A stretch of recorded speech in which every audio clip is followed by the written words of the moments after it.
자, 2학년 예술계 네 번째 강의를 시작하도록 하겠습니다. 자, 지난 시간에 노래 한 편을 살피면서 그 노래에 이별에 대한 강한 거부의지가 드러난 노래들을 살펴봤어요. 그 중에서도 불가능한 상황의 설정을 통해서 이별을 거부하는 노래를 여러분이 잘 찾아줬었고, 자, 실제 그러한 내용이 반영이 돼 있었죠. 자, 그래서 그런 부분들을 우리가 공부했었고, 그러면 서경별곡은 자, 일반적인 어떤 학자들의 관점에서 봤을 때 자, 어떤 종합적 평가를 내려주느냐가 이 감상이뜰에 제시가 돼 있어요. 자, 이 감상이뜰을 학자들은 어떻게 여러분에게 전달하고자 했는지 같이 한번 살펴보도록 할게요. 자, 이렇게 제시가 돼 있어요. 자, 서경별곡은 가시리, 청산별곡 등과 함께 고려 소교의 대표작이다. 그래서 여러분 고등학교 1학년 국어 교과서에 아마 청산별곡 실려 있었을 거예요. 아니면 중학교 국어 교과서에 청산별곡 실려 있었을 거예요. 네. 자, 후렴구 청산별곡 기억나는 사람? 청산별곡 작품 후렴구 기억나는 학생 있어요? 그렇죠. 얄리얄리 얄랑숑 얄라리얄라, 그 후렴구는 기억나죠? 자, 그래서 그 작품이 청산별곡인데, 자, 그게 고려 소교 작품이에요. 그래서 고려 소교의 작품으로 대표적인 작품으로 대변되는 가시리 청산별곡과 함께 서경별곡이 역시 고려 소교 관례에 해당한다는 거죠. 네. 자, 고려 소교의 대표자로 꼽히는 작품으로 조선 전기까지 긍정되어 예창되었다. 자, 고대가요 공무도화가와 황조가, 자, 고려 소교 가시리, 현대시 진달래꽃 등과 함께 이별의 정안을 노래한다. 자, 이별의 정안을 노래한 대표적인 작품이다. 그래서 이별을 소재로 다룬 작품들이 자, 고대부터 현대에 이르기까지 꾸준히 창작되고 있다는 거예요.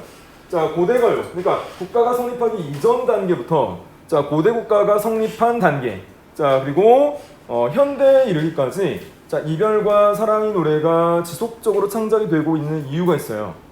왜 그럴까요? 이별과 사랑의 노래가 현대의 대중가요에서도 흔히 우리가 접할 수 있는 그런 소재들이잖아요. 자, 그렇다는 것은 자, 인류의 탄생부터 자, 현재를 살아가는 우리들에게 자, 이별과 사랑의 어떤 소재는 어떻다는 거예요? 흥미로워요. 흥미롭기도 하고 일상생활이라는 거예요. 자, 남녀간의 어떤 사랑과 이별이 어떤 특수한 어떤 상황에서 발생하는 것이 아니라 우리 일상적인 생활과 삶에서 일어나고 있다는 거죠. 흔히 일어나고 있다는 거예요. 그런 어떤 대중들의 어떤 삶의 모습 중에 하나가 바로 사랑과 이별이라는 거예요. 자, 그래서 계속 이렇게 이야기를 해줍니다. 자, 임과 이별이라는 안타까운 상황에 처한 화자는 이 노래에서 임에 대한 미련이라든가 또는 의심, 원망, 자, 이런 것들이 서경별곡의 여성 화자의 어떤 심적 태도들이었죠. 자, 그래서 마음 등을 솔직하게 드러낸다. 자, 이 부분이 중요해요. 고려 소교의 작품들은 평민들에 의해서 창작이 됐기 때문에 정제된 양식을 취한다거나 아니면 자, 굉장히 꾸민다거나 포장하지 않고 있는 그대로의 어떤 평민들의 삶을 전달하기 위해서 노력했다는 거예요. 그래서 서경별곡의 여성 화자도 자신의 어떤 속마음을 정말 솔직하게 드러냈잖아요. 굉장히 유치하게. 마찬가지로 여기에서 그런 부분들을 강조를 하는 거예요. 이 부분은 강조될 만하죠. 진솔하게 드러낸다. 자, 이런 점에서 서경별곡은 감정 표현을 절제하며 이별의 정안을 드러낸 다른 노래들과 구별된다. 이 부분이죠. 감정 표현을 절제하며 이별의 정안을 드러낸 다른 노래들과 구별된다. 자, 그러니까 감정을 절제했다는 거예요? 안 했다는 거예요? 안 했어요. 안 했다는 거예요. 감정을 절제하지 않고 자신의 어떤 속마음을 있는 그대로 표출했다는 거예요. 자, 그런 점에서 자, 고려 소교 작품들은 자, 고대가요의 사랑과 이별의 노래 또는 고대국가 성립 이후의 특히 조선시대의 어떤 사랑과 이별의 노래는 자, 굉장히 정제가 되어 있죠. 감정이 절제되어 있고, 자, 그런 것에 비해서 자, 고려의 여성 화자들은 자신들의 마음을 자, 이렇게 진솔하고 솔직하게 표출하는데 거리낌이 없었다는 거예요. 자, 그래서 이런 어떤 부분을 특징들로 여러분이 이해를 하셔야 되고요. 자, 그 다음에 선생님이 설명했던 위 두어렁숑 다린그림, 악기의 구음이라고 설명드렸죠. 그래서 북을 치는 어떤 소리로 대표적으로 알려져 있는데, 자, 이런 후렴구라든가 아즐가, 나난과 같은 여음구, 자, 이런 후렴구라든가 아즐가, 나난, 이런 여음구 아무런 의미가 없었죠. 자, 아즐가라든가 나난으로 대변되는 여음구는 자, 의미가 전혀 없었고 악률에 맞춘다거나 또는 운율을 형성한다거나 이런 어떤 기능만을 수행하고 있었죠. 그래서 이런 부분들을 정리를 또 해주고 있어요. 각각 고려 소유의 형식상 특징이 후렴구와 여음구에 해당한다. 자, 이하언이 후렴구와 여음구를 제외하면 고려 소유 정석가의 유견과 같은데 이 부분 우리가 학습활동에서 이미 수행을 했어요. 자, 정석가의 유견과 서경별곡 이하언의 구술 노래는 자, 동일한데 그것은 유행용이 어떤 성격을 지니고 있던 민간의 노래가 자, 궁중소각으로 편입되는 과정에서 뭐예요? 사립되었다. 그래서 유행하던 노래가 창작 과정에서 들어왔다라고 설명을 드렸었어요. 자, 이 부분은 한문으로 번역되어 고려 문인인 이재원이 문집 악재집에 전한다. 그래서 다 배웠던 내용을 자, 이렇게 정리를 잘 해줬어요.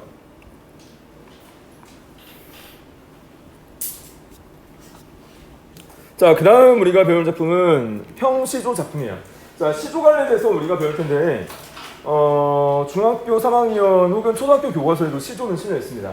그래서 여러분 시조를 배울 때 기억나는 것들이 있었을 거예요. 자, 고등학교 1학년 작년에도 교과서에 있었고 중학교 교과서에서도 시조는 실려 있어요. 자, 여러분 시조하면 생각나는 특징들 있나요? 시조하면 생각나는 특징. 시조요? 여러분 시조를 배울 때 이거는 중학교 선생님들께서 여러분 꼭 알고 있어야 된다라고 강조한 부분들이 있어요. 평시조 특히. 운율? 운율? 어떤 운율을 강조했어요? 3343 3343? 그래요 뭐 3343? 3343? 334? 3334 333 아니면 343 아니면 334 아니면 433 됐습니다. 글자 수의 율격을 여러분이 말하는 것 같은데 일반적으로 시조는 글자 수의 율격이 뭐 334는 아니고 3사조 또는 4사조 세 글자, 네 글자 또는 네 글자, 네 글자의 음수율을 취하는데 자, 그런 글자 수의 율격보다 여러분 중학교 때 시조를 배울 때 중학교 선생님들께서 강조했던 부분은 초장, 중장, 종장의 세 줄 형식을 취한다를 강조했어요. 자, 초장, 중장, 종장의 세 줄 형식으로 이루어진 시가고 자, 또 한 번 강조했던 부분은 종장의 첫 음보 그러니까 종장의 첫 음보는 세 음절로 고정된다. 즉 세 글자로 고정된다 라는 부분을 강조했을 거예요. 자, 그리고 초등학교 때나 중학교 때는 이 시조를 3장 6구 45자 내외의 시가의 양식이다라고 해서 배웠을 거예요. 자, 3장 6구 45자 내외라고 배웠는데 자, 고등학교에서는 그것이 정확하진 않고 자, 고등학교에 올라와서는 3장 6구 12음보 내외의 시가의 양식이다라고 배워요. 3장 6구 12음보 내외의 시가의 양식이다라고 배우게 돼요. 자, 그러면 이런 평시조는 그러면 어떤 의미를 담고 있느냐? 갈래의 명칭이 자, 갈래의 명칭이 어떤 의미를 담고 있는지 잠깐 한번 살펴보면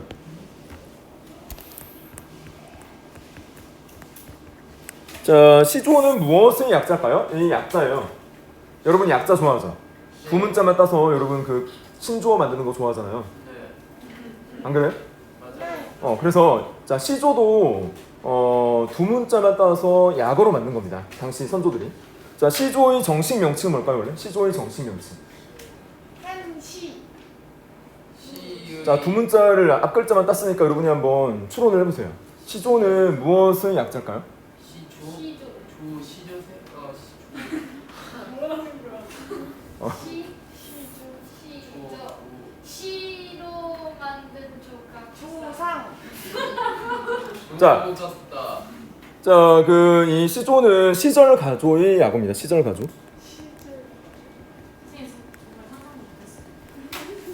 자, 시절 가조라는 것은 뭐냐면 그 당시 그 시절에 불려진 아름다운 노래라는 거예요. 그 시절에 불려진 아름다운 노래라는 의미를 띠고 있어요. 자, 혹시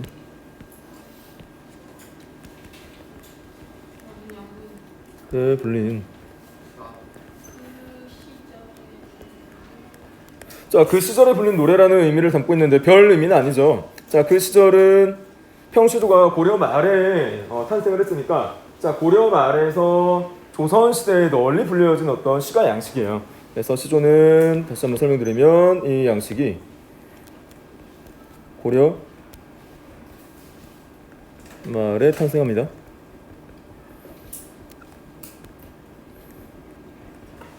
조선시대 널리 향유된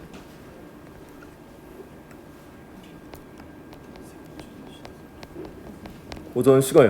자, 고려 말에 탄생해서 조선시대에 널리 향유되었다는 것은 불리워졌다는 거예요. 자, 고려 말에 탄생해서 자, 조선시대에 널리 고려 말에 탄생해서 조선시대에 널리 향유된 고전 시간대. 자, 이렇게 초장, 중장, 종장이 어떤 3장 양식을 취하는 이러한 평시조는 대부분 어떤 계층에 의해서 창작이 되었을까요? 대부분 어떤 계층에 의해서? 평민들은 조선 후기에 창작을 합니다. 농민. 자, 이 작품 조선 전기의 양반 사대부들에 의해서 창작이 돼요. 자, 이 작품은 누구에 의해서 자, 이 조선시대에 널리 창작됐다고 했잖아요. 자, 이 조선시대에 널리 창작된 이 평시조인데 양반 사대부.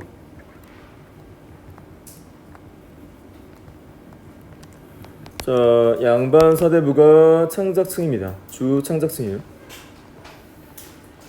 양반 사대부에 의해서 널리 불려졌어요. 널리 창작되고 향유되었다. 자, 그러면 양반 사대부들에 의해서 널리 창작되고 향유되다 보니까 자, 이 노래에는 그들의 어떤 사상과 이념이 반영되어 있을 수밖에 없어요. 자, 그러면 자, 조선 전기 양반 사대부들이 추구했던 이념과 사상, 여러분 역사 시간에도 배웠을 거고 윤리 시간에도 다뤘을 거고 요새 방영되고 있는 사극에도 자, 조선 시대가 많이 배경으로 하니까 양반 사대부들의 이념과 사상을 여러분이 쉽게 접하죠. 자, 이 양반 사대부들이 추구했던 이념이 있었어요. 그게 뭐였을까요? 유교 인형. 그렇죠. 유교 이념, 성리학적 사상이죠. 자, 양반 사대부들은 삶에 있어서 두 가지 큰 목표가 있었어요. 자, 두 가지 큰 목표가 있었는데 첫 번째 목표가 뭐였을까요? 맞아요. 자, 열심히 자, 유학을 공부하고 닦아서 자, 과거의 급제에서 중앙 정계에 진출하는 일.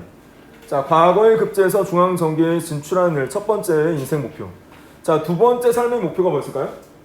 양반 사대부의 두 번째 삶의 목표. 돈.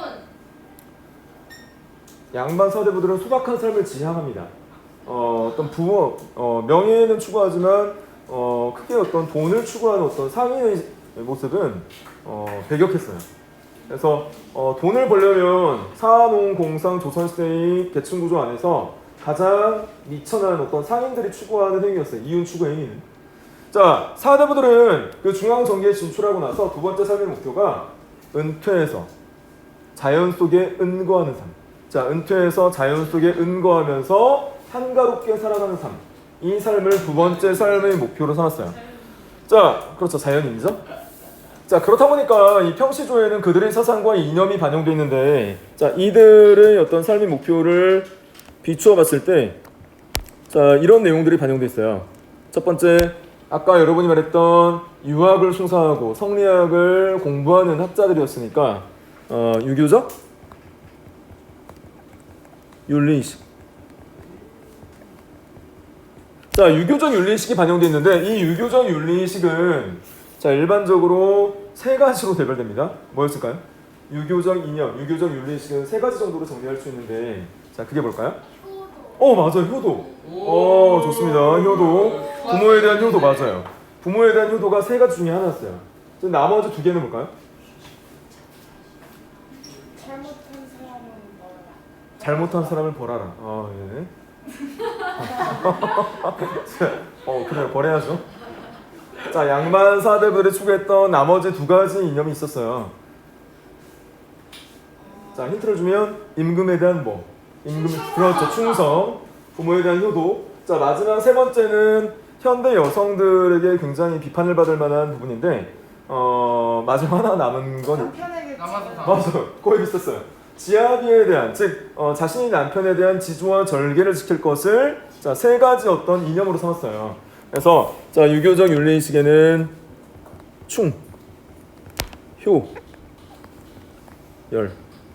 왜 여러분 열녀라는 말 많이 들어봤잖아요. 자, 조선시대에 자, 남편이 죽었는데 재가하지 않고, 자, 재가라는 것은 재혼하지 않고 그 지아비를 숭상하면서 평생을 홀로 지내는 그 여인이 있다면 그 여인은 지아비에 대한 지주와 절개를 잘 지킨 연녀였어요. 그래서 그 마을 앞에 자, 그 연녀를 기리는 어떤 뭐 기념비도 세워주고 그랬었죠. 근데 요새 현대 여성들에게는 이 열을 강요하면 되겠어요, 안 되겠어요? 안 돼요. 안 되죠. 남편이 불의 사고로 떠났더라도 그 여성 입장을 존중해서 뭐 재가를 하든 안 하든 그거는 여성의 선택이죠, 그렇죠? 네. 온라인. 여러분 어떤 그런 상황에 만약에 닥친다면 어떤 선택을 하겠어요? 지아비에 대한 지주와 절개 1번 2번은 그런 일은 없다 재혼 전 지하비는 지와 3번 혼자 산다 아, 자 열려는 아니고 그냥 혼자 산다 3번 4번 연애만 한다. 그래요 그런 어떤 삶도 있어요. 자 그래서 충효열이 어떤 사상이 반영돼 있고요. 자 두 번째는 아까 사대부의 어떤 삶의 목표 중에 은퇴해서 자연 속에 숨어 사는 삶, 은거하는 삶. 말로는 숨어 사는 삶이지만 요새 말로 말하면 어떤 생활이에요? 숨어 산다. 요양? 전원 생활. 자 그래서 현대의 어떤 전원 생활을 하려면 뭐가 필요해요? 돈이요. 돈이 많아야 되죠. 그러면 조선시대 양반 사르부들도 자 유유자숙하면서 자연에 은거하는 삶을 살기 위해서는 뭐가 필요했을까요? 편집? 일하지 않는데 의식주가 보장돼야 되잖아. 네. 공무원직. 그렇기 위해서는 양반 사대부들도 한미한 가문이 양반 사대부들은 이러한 삶을 누릴 수가 없었어요. 자 그런 어떤 벌열 가문이 어떤 양반 사대부들, 자 그런 어떤 권세 가문이 어떤 사대부들이 은거에서 전원 생활을 누릴 수 있었어요. 그래서 두 번째 그들의 어떤 삶의 목표는 자연 속에 은거하는 삶, 자연 친화적인 삶.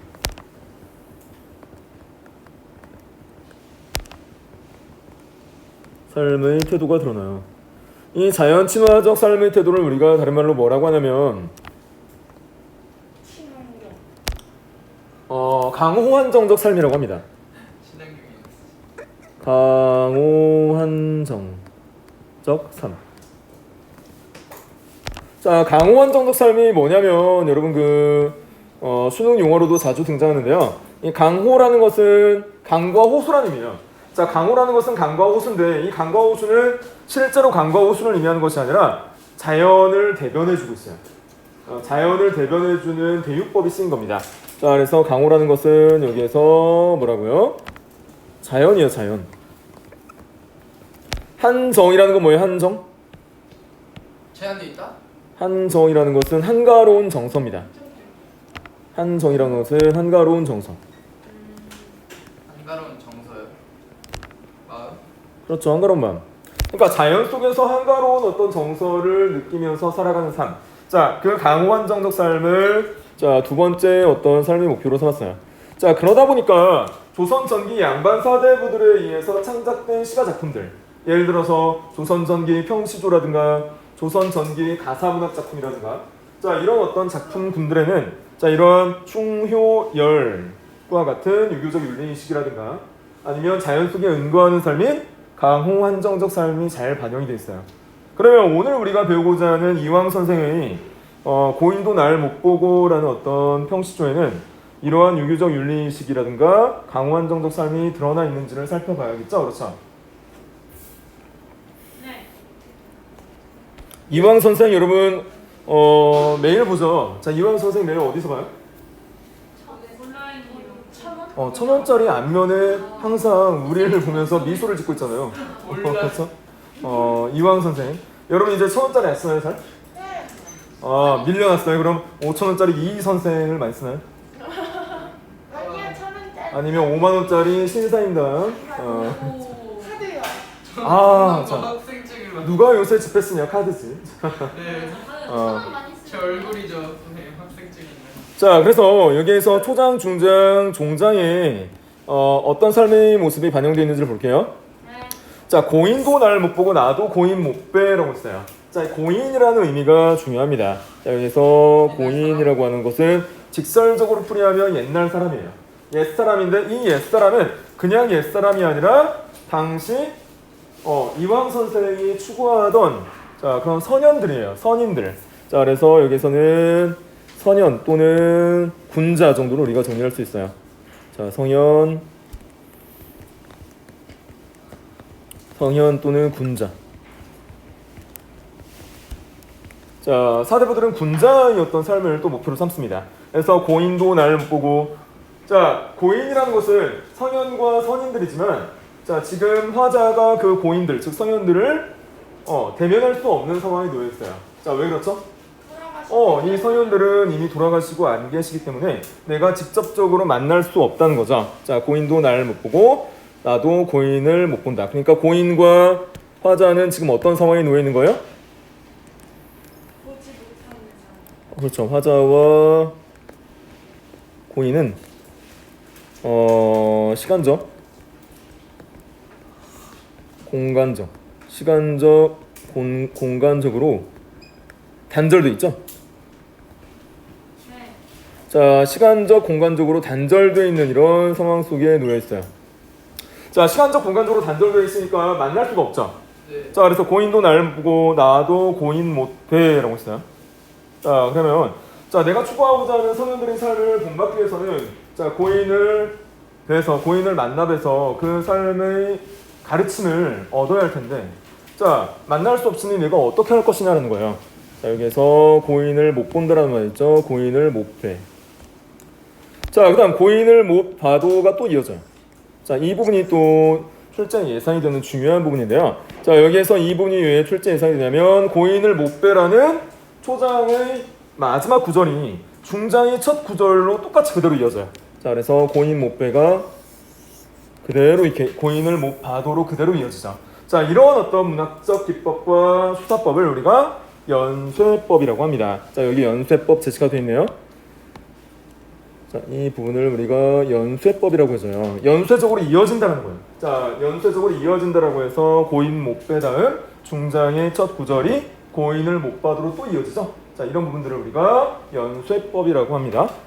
자, 여던길 알페 있네라고 했어요. 자, 여다라는 것은 선생님이 지난 강의 때 설명드렸는데 기억나요?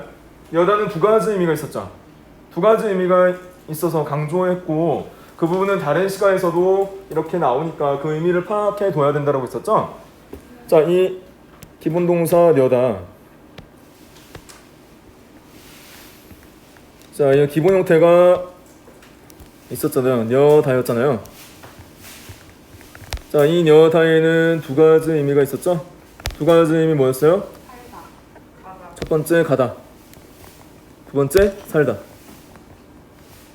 자, 여기에서는 가다와 살다 중에서 뭘까요? 가다. 그렇죠. 가다. 자, 고인을 우리가 보지 못해도 고인이 가던 길이 내 앞에 놓여 있다는 거예요. 자, 그 성현들이 가던 길이 내 앞에 놓여 있네 라는 의미예요. RP 밑에 뭐예요? RP 밑에 여다. 기본형이 여다예요. 기본 동사 여다인데 이 기본 동사 여다가 현대어로 풀이하면 두 가지 의미를 갖고 있다는 거예요. 자, 그 두 가지 의미가 가다와 살다라는 건데 가다의 의미로 파악이 된다는 거예요. 이거요? 이게 이거예요. 여다. 기본형이 여다예요. 자, 그래서 여다는 길 앞에 있는 이 부분 있죠?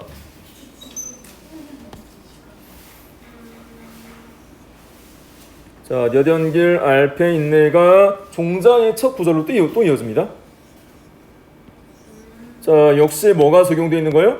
연쇄법. 그렇죠. 이 부분이 다시 한번 앞에서 이어지는 연쇄법이 또 적용되어 있다는 것을 알 수 있어요. 그래서 역시 마찬가지로 이 부분은 연쇄법이다라고 여러분이 알 수 있어요. 그러면 자, 그 성인들이 추구하던 삶, 성현들이 추구하던 삶이 여던 길인데 그 성인들이 추구하던 삶의 구체적 모습은 어떤 모습이었을까요? 성인들이 추구하던 이 여던 길 있잖아요. 네. 이 여던 길은 어떤 길이었을까요? 이 여던 길? 자, 성인들이 추구하던 이 여던 길은 가던 길은 학문 수양의 길이에요. 자, 학문 수양의 길 또는 학문 탐구의 자세, 학문 탐구 또는 학문 수양.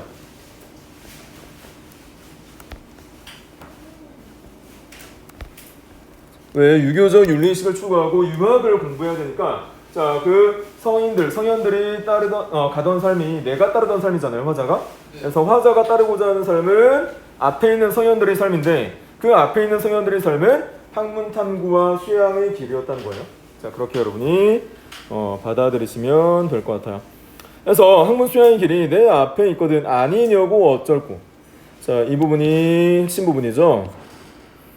여기 아니냐고 어쩔고. 자, 아니냐고에서 여다. 자, 뭐예요? 아까 뭐라고 했어요? 가다라고 했죠? 가다.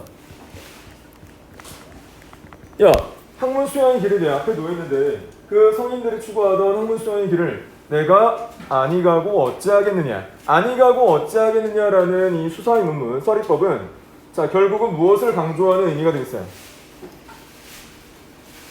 그 성현들의 삶을 따르겠다는 거예요? 따르지 않겠다는 거예요? 따르겠다는 것을 강조하는 서리법 또는 수사의 문문이 쓰인 겁니다. 자, 여기에서는 서리법으로 정리를 해주고 있죠? 여기에서는 서리법으로 자, 정리를 해주고 있어요. 서리법과 연쇄법을 여러분이 자, 이해하시면 되고, 자, 결국은 주제의식을 이렇게 정리했네요. 고인의 삶을 본받고자 하는 의지. 자, 그래서 자, 고인의 삶을 본받고자 한다. 그 고인의 삶은 결국은 학문 수양의 삶이고, 자, 학문을 탐구하는 자세이다라는 거죠.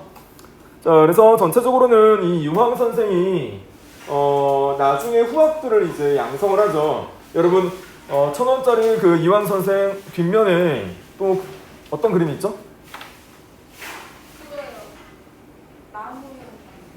매일 1,000원을 쓰면서 뒤에 뭐가 있는지도 살펴보지 않았어요?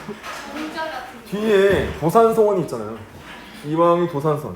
자, 그래서 그 서원이라는 고등교육기관을 설립해놓고, 서원이라는 고등교육기관, 오늘날로 말하면 대학 정도 수준입니다. 그래서 자, 고등교육기관인 서원을 설립해놓고 후학들을 양성하잖아요. 자, 그래서 그러한 그의 삶을 놓고 봤을 때, 자, 그런 성인들의 삶을 본받고 따르는 삶도 굉장히 중요했지만 후학을 양성하기 위해서 노력한 어떤 삶의 모습도 있었어요. 자, 전체적으로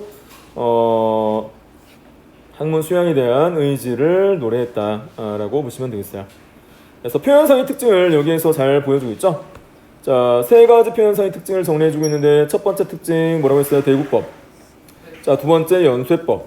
세 번째 서리법. 우리가 자, 연쇄법과 서리법을 다뤘는데 그러면 대구법이라는 건 뭐예요? 대구법. 대구법이 뭐죠? 앞뒤 문장 바꿔서. 대구법이라는 것은 자, 구조와 내용, 자, 형식과 내용이 자, 대응될 때 그것을 대구법이라고 해요. 자, 대구법이라는 것은 자, 다시 한번 설명드리면 형식, 정확히는 형식이라는 것은 문장 구조, 형식이나 내용이 대응될 때 얘는 수사법이에요. 수사법이라는 것은 문학적 표현 기법입니다. 네. 문학적 표현 기법.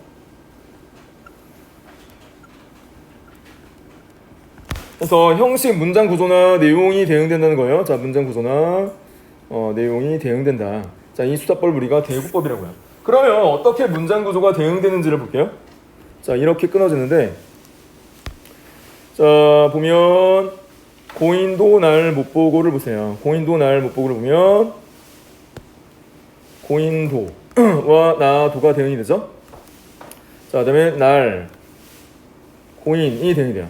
자, 못 보고와 못 뵈가 이렇게 대응이 됩니다. 자, 대응되는 양식을 보면 고인도와 나도, 날과 고인, 자, 보고와 못 뵈가 이렇게 대응이에요. 자, 그러면 고인도는 여기에서 우리가 봤을 때 주어예요, 주어. 고인도, 나도도 주어예요. 날이라는 것은 목적어입니다. 목적어. 고인도 여기서 목적어예요. 자, 못 보고는 서술어입니다. 자, 못 뵈도 서술어예요. 그래서 여기서 보면 주어는 주어끼리, 목적어는 목적어끼리, 서술어는 서술어끼리, 자, 이렇게 문장 구조가 1대1로 대응되고 있음을 확인할 수 있나요? 네. 자, 여기에서 이렇게 문장 구조, 즉 형식이 대응되고 있기 때문에 자, 이것을 우리가 자, 대구법이라고 칭한다는 거예요. 자, 연쇄법과 서리법은 우리가 살펴봤었죠. 자, 연쇄법을 다시 한번 살펴보면 중요하기 때문에 자, 자, 연쇄법을 살펴보면 고인 못패라는 초장의 마지막 구절이 어디로 이어진다고요? 중장의 첫 구절로 이어지죠. 고인을 못 봐도. 그 다음에 중장의 마지막 구절 여던길 알페인네가 종장의 첫 구절인 여던길 알페 있거든으로 이어지죠. 자, 이런 것을 연쇄적으로 이어진다라고 해서 연쇄법이라고 한다는 거예요.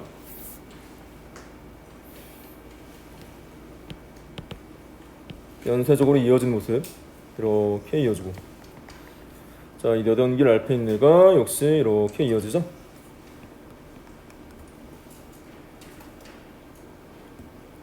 자, 서리법은 지난 시간에 설명드렸으니까 따로 설명 안 드려도 될 것 같아요. 아니냐고 어쩔고라고 해서 의문형 종결어미가 쓰인다고 했죠.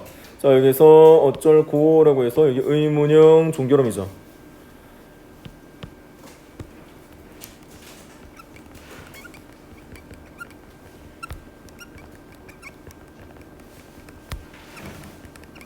자, 의문형 종결어미가 쓰이면 겉으로 보기에는 이것이 의문문인 듯 보이죠.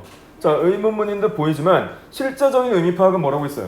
끝내는 거예요. 실제적인 의미는 학문 수양의 길, 그 여던길을 따르자라는 것을 강조하는 어떤 청유문의 성격을 띱니다. 야, 우리 앞에 서현들이 앞서 걷던 길, 학문 수양의 길이 있는데, 자, 그 길을 등한시하지 말고 따르자를 권유하는 어떤 청유문의 성격을 띱니다. 그래서 겉으로 보기에 형식상으로는 의문문의 양식을 취하지만, 의문형 종결어미를 통해서 의문문의 양식을 취하지만 실질적으로는 학문 수양의 어떤 길을 따르자라는 청유문의 의미를 담고 있다라고 여러분이 생각을 하시면 되겠어요. 강조 의미를 띱니다. 자, 서리법의 기능은 지난번에 살펴봤죠. 강조의 의미를 부여해요. 자, 강조의 의미를 부여합니다.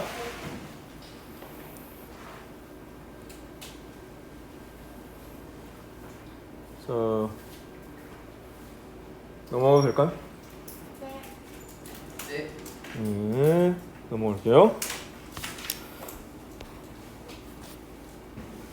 자, 두 번째 시로 다룰 작품은 한수마 셰 한수마라는 사설 시조예요. 자, 우리가 이왕 선생의 작품은 평시조였잖아요. 조선 전기의 양반사대부에서 창작한 평시조로서, 자, 양반사대부의 유교적 윤리의식이 잘 드러났다. 그러면, 자, 이 앞선 이왕 선생의 작품에서는 어떤 유교적 윤리의식이 반영돼 있어요? 충효열 중에 드러난 건 없죠. 네. 충효열 중에 드러난 건 없고, 네. 학문 수양의 자세라는 양반들이 추구한 삶이 드러납니다. 학문 수양의 어떤 탐구라는 양반들이 어떤 추구하던 삶이 드러나요. 자, 왜냐하면 양반 사대부들이 학문을 추구하고 열심히 공부를 해야 어디에 진출할 수 있었어요. 과거의 위치에서 중앙정계에 진출할 수 있었죠. 자, 그래서 그들의 어떤 삶의 목표와 내용이 부합합니다. 자, 그러면 한수마 시 한수마는 평시조 작품이 아니에요. 평시조 작품이 아니라 평민들에 의해서 창작된 사설 시조입니다. 자, 사설 시조. 여러분 작년 고등학교 1학년 때 사설 시조라는 내용 들어봤을 거예요. 갈리. 네. 사설 시조 기억나는 사람? 사설 시조. 특별한 형식이 없어요. 약간 어디서 좀 일부 배운 것 같아요. 여기 없는 걸. 형식은 있어요. 형식은 초장, 중장, 종장의 3장 양식을 취하는데, 중장이 굉장히 길어진 양식을 취해요. 중장이 굉장히 길어진 양식을 취하는데, 중장이 이렇게 길어진 이유가 있어요. 자, 이 사설시조는 평민들에 의해서 창작이 됩니다. 자, 평민들은 아까 고려 소교이었던 평민들처럼 어떤 속성을 지니고 있냐면, 양반 사대부들처럼 굉장히 정제되거나 절제된 어떤 표현 방식을 추구하지 않고, 평민들은 있는 그대로 진솔하고 솔직하게 자신들의 감정을 제시를 해요. 그렇다 보니까 내용이 길어질 수밖에 없죠. 네. 그래서 자신의 속마음을 있는 그대로 표출하다 보니까 중장이 이렇게 길어진 거예요. 그래서 중장이 이렇게 길어진 시조의 양식을 우리가 사설시조라고 합니다.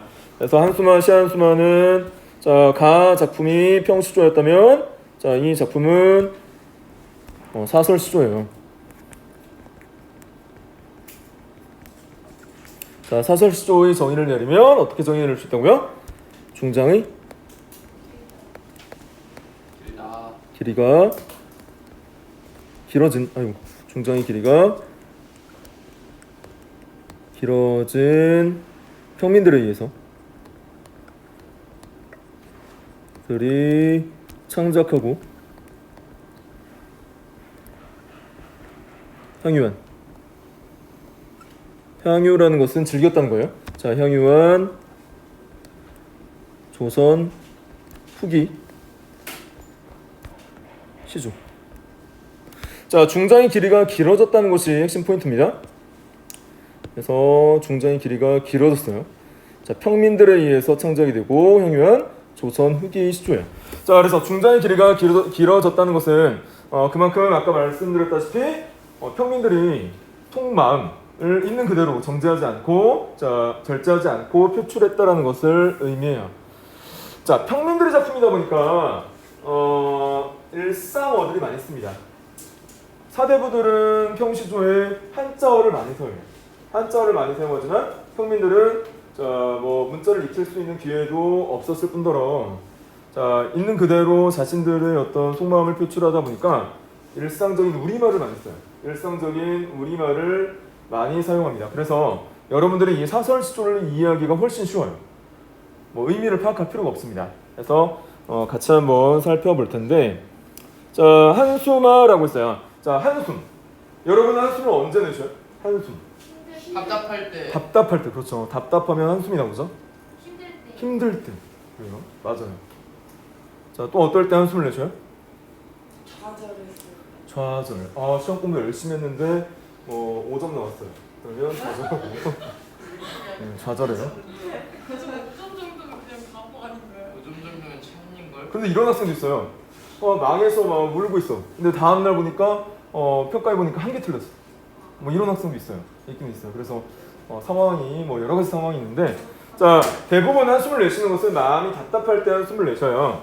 그래서 당시 조선 후기 평민들도 자, 이런 어떤 답답함의 심정을 표출했는데, 자, 답답함의 심정을 어떻게 표출했는지를 살펴볼 거예요. 자, 그러면 세한수마에서 셰라는 건 뭐죠? 세한수마. 가는. 맞아요. 가느다랗다는 거예요. 자, 가느다라는 건데, 가느다란 한숨이 어떻게 나오느냐. 이 셰라는 것은 가느다랗다. 가는. 어디를 간다는 게 아니라, 자, 굉장히 얇기가 가늘다는 거예요. 자, 그래서 한수마, 가는 한수마라는 제목이에요. 자, 그럼 이런 제목들은 어떻게 붙여질까요? 평시조나 사설시조에는 제목이 원래 없어요. 제목이 원래 없고 초장의 첫 구절을 따서 그냥 제목으로 붙여버립니다. 자, 여기 보세요. 아까 우리가 배웠던 고인도 날 못 보고라는 제목도 초장의 첫 구절을 그대로 제목으로 붙여버렸죠. 자, 그러면 제목이 원래 있었다는 거예요? 없었다는 거예요? 없어요. 자, 왜 제목이 없을까요? 샀어요. 실처럼 비쌌어요. 이 시조 작품은요, 자, 기록되어서 문학으로 전하는 걸 목표로 삼았을까요? 아니면 대중가요처럼 노래를 불러서 즐기는 걸 목표로 삼았을까요? 대중가요처럼 노래로서 즐기는 것을 목표로 삼았기 때문에 그냥 노래로 불러서 즐기는 것이지, 자, 제목을 붙여서 뭐 후대에 전하기 위한 어떤 목적이 아니었어요. 그래서 제목을 따로 붙이지 않았습니다. 같이 한번 감상을 해볼게요. 자, 이렇게 시작을 해요. 한수마라고요. 한수마, 새한수마, 내 어느 틈으로 들어온다 라고 했어요. 한숨을 인격화하고 있는 모습이 드러나나요? 네. 한숨을 부르잖아요.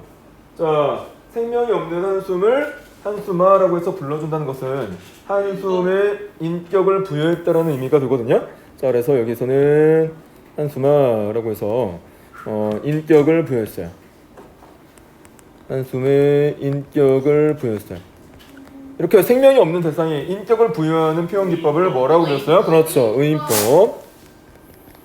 의인법이라고 배웠어요. 자, 그리고 누군가를 부르는 문학적 표현 기법을 또 여러분 1학년 때 뭐라고 배웠어요? 누군가를 부르는 문학적 표현 기법. 부른다? 이거는 뭐 생명체 또는 뭐 사람 다 마찬가지예요. 누군가를 부르는 문학적 표현 기법. 이것을 우리가 돈호법이라고 합니다. 방어법. 분호법이요. 돈호법이라고 해요. 누군가를 어떡해.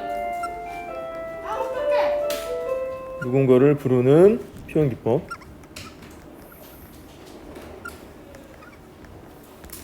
자, 자, 다음 시간에 한수마 시한수마 사설 지도를 이어서 자 나가도록 할게요. 알겠습니다. 자, 수업 듣느라 고생했어요.